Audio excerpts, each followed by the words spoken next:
સુરત જિલ્લામાં અવિરતપણે વરસાદ વરસી રહ્યો છે। ધોધમાર વરસાદ સુરતમાં જોવા મળી રહ્યો છે। તો સુરતથી આ મહત્વપૂર્ણ વિગતો પ્રાપ્ત થઈ છે, જ્યાં ઓલપાડની કુરસદ જીઆઈડીસીમાં વરસાદી પાણી ભરાઈ ગયા।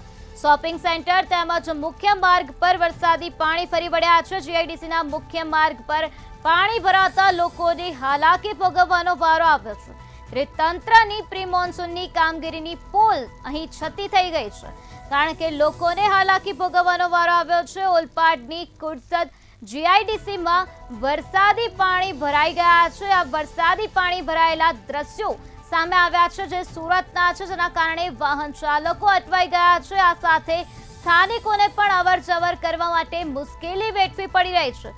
તો સુરતમાં અવિરત મેઘો મહેરબાન થયો છે। મેઘ મહેર સુરત જિલ્લામાં જોવા મળી રહી છે।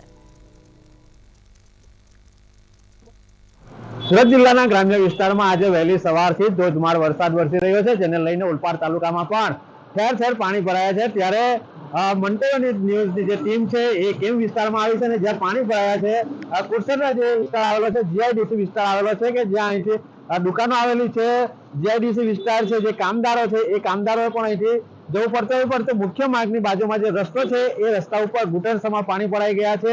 ત્યારે અહીંથી પસાર થતા વાહન ચાલકો વટે માર્ગો માટે બરે હાલાકીનો ભોગવવાનો વારો આવી રહ્યો છે। હજુ પણ ધોધમાર વરસાદ વરસી રહ્યો છે, ત્યારે જે રીતના તંત્રની જે કામગીરી હતી એ કામગીરીના પોલ જોવા મળી હતી, કારણ કે પહેલા જ વરસાદની અંદર જો આટલી પાણીની ભરાવાની સમસ્યા હશે તો હજુ તો ચોમાસાની શરૂઆત જ થઈ છે, ત્યાં તંત્ર દ્વારા પણ આ જે કામગીરી છે પ્રી મોન્સૂનની એ કામગીરીમાં વેઠ ઉતારી હોય તેવું હાલમાં તો દેખાઈ રહ્યું છે। પરંતુ જે રીતે વરસાદ વરસી રહ્યો છે, જેને લઈને ઓલપાડ તાલુકામાં 4 ઇંચ જેટલો વરસાદ અત્યાર સુધીમાં નોંધાઈ ચૂક્યો છે અને હજુ હાલમાં વરસાદ વરસી રહ્યો છે અને ઓલપાડ તાલુકાના કેટલાય વિસ્તારોમાં નીચાણવાળા વિસ્તારો છે તેમાં ઠેર ઠેર પાણી ભરાઈ જવાના બનાવો સામે આવી રહ્યા છે। મહેન્દ્રસિંહ માંગરોલા, મંતવ્ય ન્યૂઝ, સુરત।